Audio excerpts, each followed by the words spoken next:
Bertemu lagi di channel keris dari masa ke masa. Pada kesempatan yang baik ini kami akan berbagi tips, berbagi pengalaman tentang bagaimana mengkoleksi sebuah keris supaya kita menjadi kolektor yang mapan di bidang keris, bidang tosan aji.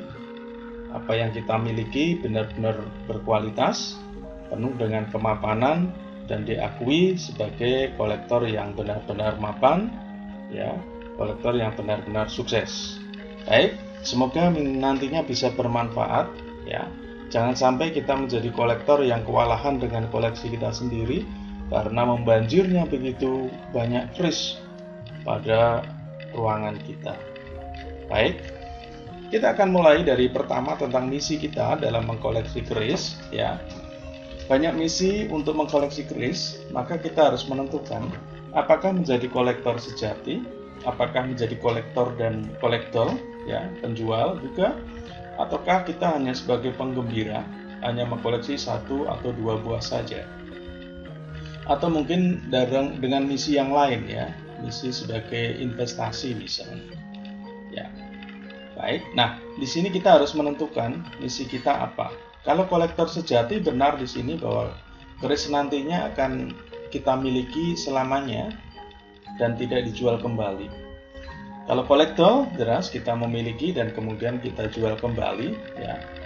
Tetapi untuk menjual kembalinya ini sulit, ya, kalau kolektor itu. Kalau kita misinya untuk investasi, oke, ya.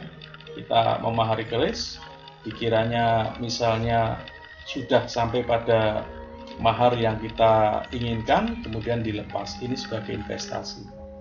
Atau sebagai penggembira kita hanya punya satu atau dua keris sebagai pelengkap busana, ya monggo saja, tidak menjadi masalah. Nah, misi mengkoleksi keris ini perlu kita tetapkan dari awal, ya. Bagaimana kalau berubah-ubah? Ya silakan saja, itu hak Anda. Tapi akan lebih baik misalnya kita sudah punya misi menjadi kolektor sejati, dan di sini nanti kita akan membranding diri kita bahwa kita hanya mengkoleksi yang benar-benar tidak kita jual kembali, maka koleksinya harus benar-benar koleksi yang istimewa. Baik. Nah, pertama jelas bahwa dalam melakukan proses atau melakukan koleksi keris, ya, kita perlu satu hal yang penting, yaitu memahari hanya yang berkualitas.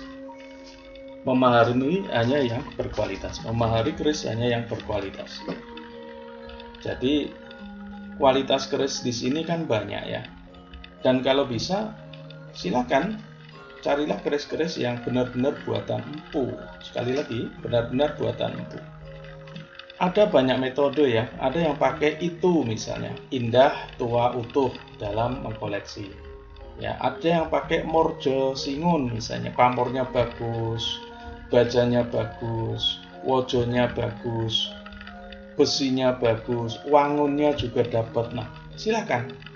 Jadi pakai konsep apa saja silakan, yang penting itu berkualitas. Dan plus buatan empu, ya. Sekali lagi buatan empu. Dan kalau bisa jelas empu ternama begitu, ya. Nah, itu apa harganya tidak mahal? Ya jelas mahal, maharnya akan mahal sekali, ya. Tapi kalau memang itu berjodoh, nah, mungkin bisa saja Anda bisa menjangkaunya.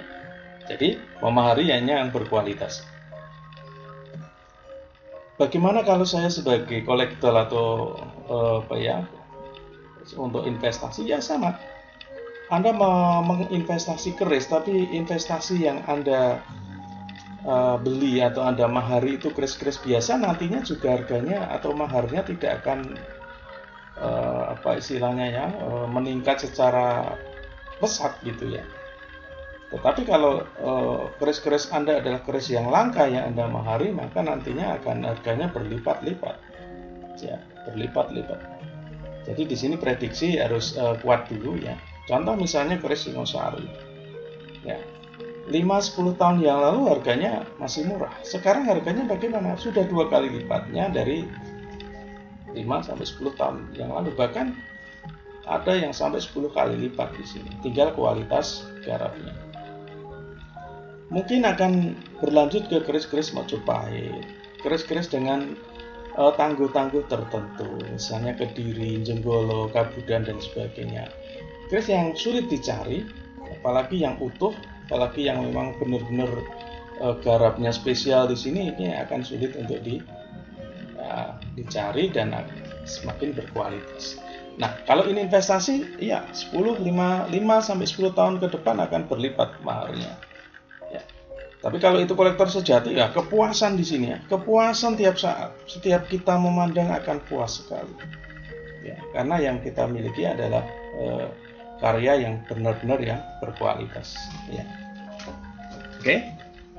Bagaimana tentang keutuhan? Nah, ini tergantung dari pribadi masing-masing. Tapi kalau Ki Danuri menyarankan, ya carilah yang utuh lah ya, 85% keutuhannya. Ya, wajar kalau misalnya ada karat ya, ada misalnya aus sedikit tidak masalah. Ya, masih 85%. Oke, kita lanjut ya. Kemudian jangan membeli dongeng. Nah, ini yang penting ini ya. Kadang kolektor-kolektor pemula atau kolektor-kolektor yang sudah berpengalaman pun kadang kena seperti ini. Ya, jadi diberikan dongeng-dongeng yang manis-manis bahwa keris ini pernah dipakai pangeran A, pernah dipakai pangeran B, pernah dipakai Sunan, pernah dipakai raja atau ratu ini, itu dan seterusnya. Akhirnya kita menjadi terpesona dengan cerita atau dongeng itu. Ya. Dari cerita dongeng itu kita kemudian tidak mempedulikan tentang kualitas. Akhirnya apa ya, kita memahari dongeng, kita membeli dongengnya, bukan membeli kualitasnya. Ini hati-hati sekali ya. Jadi diharapkan kita jangan terlena begitu ya, jangan terlena dengan dongeng yang disampaikan oleh orang-orang yang mau memaharkan kerisnya, agar keris itu memang benar-benar kita mahari gitu ya. Oke. Next ya. Memahari dengan garansi. Ini juga penting. Jadi pada saat kita memahari keris ya. Jadi memahari keris kan ini dengan dana, dengan uang ya. Seandainya keris yang kita dapatkan ini ternyata kualitasnya di bawah standar, tidak sesuai dengan ekspektasi kita, maka kita perlu ya istilahnya bisa money back lah ya. Bisa uang kita bisa kembali lah begitu. Ya, minimal 80 ya maksimal 80% lah bisa kembali begitu. Dan itu masih wajar ya, daripada kita kehilangan semua kan itu. Ya. Jadi bisa mencari para seller-seller keris yang bersedia di sini ya, memberikan garansi 100% money back ya, atau garansi seumur hidup lah tentang istilahnya sepuhnya sebuah keris ya, biasanya begitu ya. Garansi seumur hidup.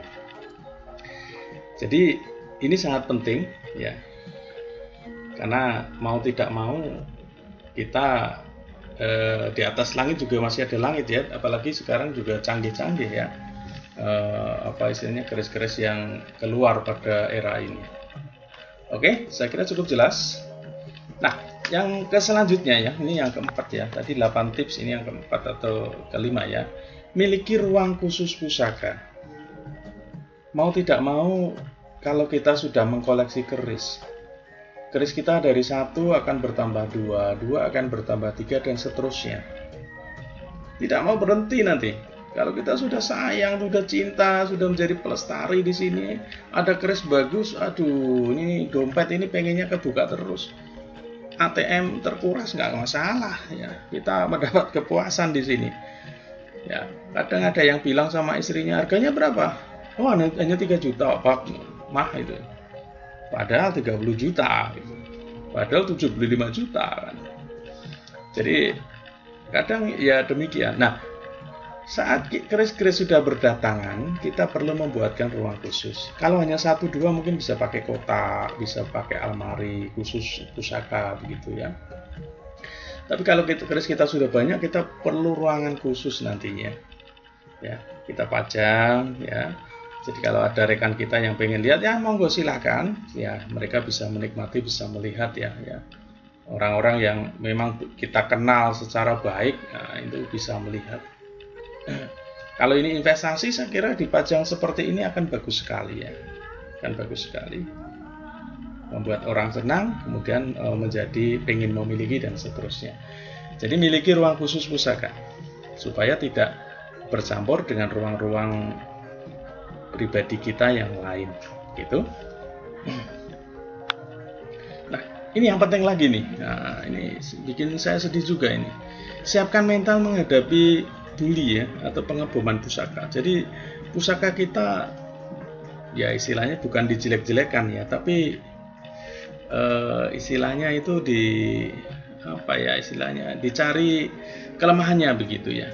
Ini pucuknya begini, bagian ujungnya, ini gonjonya begini, ini kurang simetris ini dan seterusnya. Nah, ini kita harus siap. Nah, ini bukan tangguh Majapahit ini. Ini bukan tua, ini muda ini baru ini kamar di. Waduh, nah ini bullying ini. Anda harus siap di sini. Siapkan mental untuk menghadapi itu. Karena apa? Karena yang bilang itu kadang orang yang belum tahu keris, belum paham sepaham Anda yang sudah begitu lama malang melintang di dunia perkerisan. Maka ya oke lah, biarin aja. Tapi kalau yang bilang itu pakar, ya hati-hati juga. Kita cukup harus waspada juga kan gitu. Oke, siapkan mental. Apa mentalnya? Bahwa kita perlu belajar. Kita perlu pelajari apa yang disampaikan. Bisa jadi apa yang disampaikan benar, bisa jadi apa yang disampaikan itu adalah keliru. Oke, siapkan mental belajar. Lanjutnya, ya, seleksi yang paling istimewa. Ya, ini dia.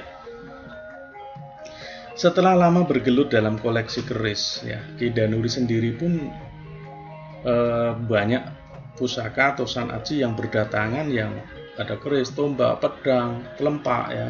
Kemudian ada kudi, waduh banyak sekali lah. Akhirnya apa? Akhirnya menumpuk, ya. Akhirnya menumpuk di ruang pusaka, menumpuk di almari, tidak muat semuanya. Dan masih ada berdatangan, mereka akan senang atau nggak tahu ya, kenapa keris-keris itu bagus-bagus dan menarik ditawarkan. Akhirnya ya memahari lagi, akhirnya memahari lagi dan seterusnya. Maka, ya selanjutnya apa ya? Kita melakukan seleksi. Kalau tadi di awal tadi kita hanya memahari yang berkualitas, maka kita di seleksi yang paling istimewa ini tidak berlaku karena semuanya istimewa. Tetapi pada saat kita tidak selektif pada saat memahari yang pertama tadi, maka di sini kita harus seleksi pusaka-pusaka yang kualitasnya mungkin di bawah rata-rata, ya akhirnya kita oke, gantian rekan kita silahkan dimaharkan ya. Dibarter misalnya, mana keris yang bisa dibarter, satu dapat 3 dapat 1 misalnya ya, saling istimewa yang didapatkan ya. Selektif. Nah di sini untuk melakukan seleksi kita bisa panggil rekan kita, jangan hanya satu ya, rekan kita satu di hari A, rekan kita yang kedua di hari B, rekan kita yang ketiga di hari yang lain ya. Mereka diminta untuk menseleksi mana yang bagus nih, mana yang layak untuk tetap menjadi koleksi saya dan seterusnya ya. Oke, seleksi yang paling istimewa. Nah selanjutnya ini adalah bagian akhir saran dari Ki Danuri saja ya. Koleksi Anda adalah milik Anda. Apa yang terjadi dengan koleksi adalah milik Anda, maka Anda yang berhak memutuskan. Jangan sampai Anda salah memberikan keputusan kepada koleksi Anda. Di atas langit masih ada langit ya, kewajaran harus tetap kita apresiasi ya. Jadi koleksi Anda adalah milik Anda dan harus Anda jaga dan Anda jaga menjadi pelestari Tosan Aji yang mapan. Saya kira demikian, kurang dan lebihnya mohon maaf dan semoga bermanfaat. Wabillahi taufik wal hidayah. Wassalamualaikum warahmatullahi wabarakatuh.